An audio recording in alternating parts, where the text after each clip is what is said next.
मैं एक बार पहले के बता दूं कि अगर नहीं समझ में आया तो आपको पूछना है। हाँ, कौन सा बताइए? 85 वाला? अच्छा, तीनों में से कोई भी नहीं बना? चलिए कोई नहीं, देखते हैं।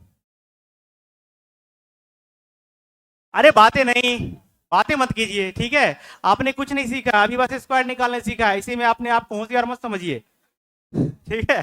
तो बातें नहीं करना है। देखिए 93 मैंने बोला था, तो 100 से कितना कम हो रहा है? तो 7 का स्क्वायर क्या होता है? 49। तो 49 यहां लिख देंगे, ठीक है? 49 यहां लिख दिया, ठीक है? अब क्या करेंगे, 93 में से 7 और कम कर देंगे, कितना होगा? 86 हो जाएगा। तो 86 यहां पे लिख देना, बस ये इसका स्क्वायर हो गया। अब आ गया समझ में? क्या? हाँ, दो ही अंक लेना, हमेशा अंक दो ही लिखेंगे, ठीक है? बता रहे हैं, अभी मैंने क्या बोला था, हमारा जब क्वेश्चन खत्म हो जाएगा तब आप पूछेंगे, हमें पता है कि क्या पूछ सकते हैं आप, ठीक है? समझ में आ गया? इसी तरीके से आप करेंगे।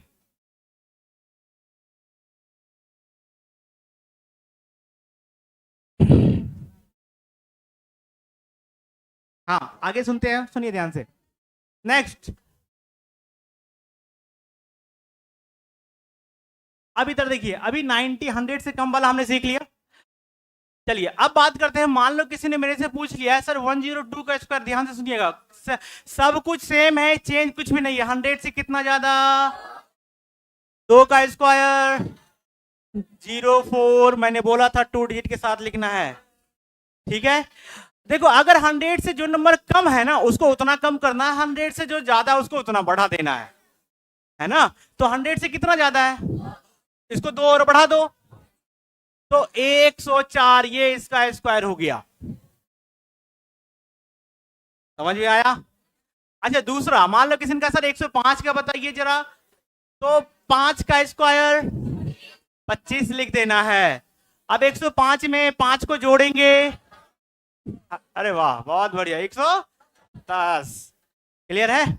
किसी ने कहा सर ये तो आसान था, जरा ये तो बताइए 112 अगर हमने लिख दिया तो? कोई नहीं, ये भी आप कर सकते हैं, डिफिकल्ट नहीं है, बिल्कुल होना चाहिए। 12 का स्क्वायर बिल्कुल 44 लिखेंगे, और एक कैरी है।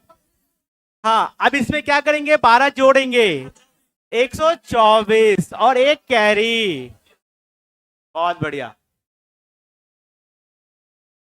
ठीक है?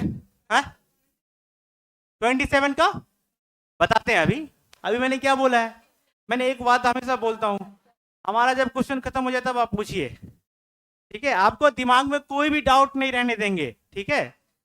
यहां तक नोट कर लिया, समझ में आ गया? तो एक क्वेश्चन, दो क्वेश्चन आप जल्दी से मुझे बताएंगे। पहला है,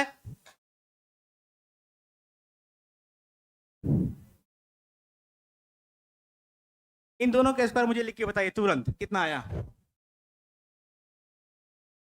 नहीं आया समझ में? बोलना नहीं है, बोलना नहीं है, जिनका आ जाए सिर्फ हैंड रेज करना है। सर हो गया, वेरी गुड। नहीं आया समझ में? दिखाई दे रहा है बोर्ड? ठीक है, अभी बताते फिर समझिएगा। अब एक बार हैंड रेज करो, कितने लोगों को आ गया आंसर? अभी भी कम है, संख्या ज्यादा होनी चाहिए थी। चलिए सबसे पहले देखिए, 100 यहाँ पे 109 लिखा हमने, ठीक है? तो सबसे पहले ये देखिए कि ये नंबर 100 से कितना ज्यादा हो रहा है, कितना ज्यादा है? बिल्कुल, तो 9 है, तो 9 का स्क्वायर 81 लिख दिया। उसके बाद क्या करना है, जो नंबर का स्क्वायर, यानी जिस नंबर का, जिस संख्या का हम स्क्वायर यानी वर्ग फाइंड आउट कर रहे हैं, कैलकुलेट कर रहे हैं, उसमें देखो 100 से अगर 9 ज्यादा है तो इसको 9 और जोड़ देना है इसमें, जो जितना ज्यादा है उसको और उतना बढ़ा देना है, तो कितना हो जाएगा? 118। ये इसका आंसर हो गया। अब आए समझ में? नेक्स्ट, दूसरा 117, 17 का बिल्कुल पहली बात, एक एक बात सुनो ध्यान से, सुनिए ध्यान से, यहां पे ऐसा कोई है जो बिना 10th पास किए आ गया है? नहीं है ना? कोई है तो बता देना भैया, ठीक है? हाँ, क्यों इसलिए कह रहे हैं, क्योंकि मैं ऐसा मान के, ये जो मैंने बताया है मैं ऐसा मान के चलता हूं, बातें नहीं, मैं ऐसा मान के चलता हूं कि आपको 1 से लेके 20 तक का स्क्वायर आपको पता होगा, और जो बच्चा 10th पास करे किसी भी तरीके से, हिंदी इंग्लिश संस्कृत कोई मीडियम हो जाए, कहीं भी बोर्ड हो जाए, कोई भी बोर्ड हो जाए, उसको 1 से लेकर 20 तक तो स्क्वायर पता ही रहता है। ठीक है। हाँ अब देखो 117, 17 का स्क्वायर कितना होता है? 17। हाँ 17 का स्क्वायर होता है 289। तो यहाँ पे लिखेंगे 89 पहले, और कैरी हो जाएगा 2, हाथ में हासिल 2 बचा। अब 117 को 17 जोड़ेंगे, कितना आएगा? 117, और हासिल 2 था 136। बहुत बढ़िया। हाँ जो बढ़ा है उसी को बढ़ाना है, जितना बढ़ा उतना ही बढ़ाना है, जितना घटा उतना ही घटाना है, बस इतना ही काम है और कुछ नहीं है। ठीक है, समझ में आ गया? क्लियर है? चलिए आप देखिए ध्यान से, कभी हाँ ये 117, हाँ ये वाह 117 वाह। ठीक है सुनिए ध्यान से, यहां तक समझ में आ गया? अभी जिनको नहीं समझ में आया ना, थोड़ा बहुत अगर समझ में आया तो घर पे जाके इसको प्रैक्टिस कीजिएगा। क्लियर है? और एक बात, जिनको बिल्कुल ही सर हमें तो समझ में नहीं आ रहा है ना, तो हम कह रहे हैं आपको एक चीज, तो आपको ये चीज बिल्कुल नहीं समझना है तो आपको यही काम करना है। क्यों? क्योंकि एग्जाम नजदीक में है, कुछ नया सीखेंगे तो और confusion, more study more confusion, no study no confusion. हाँ तो ऐसा नहीं है, तो इसलिए कह रहे हैं कि आप, हाँ अभी बता तो रहे हैं सर, बता रहे हैं।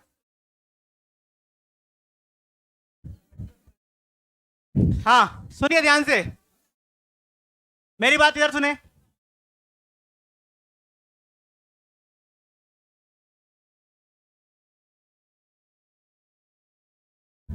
पीछे बातें नहीं,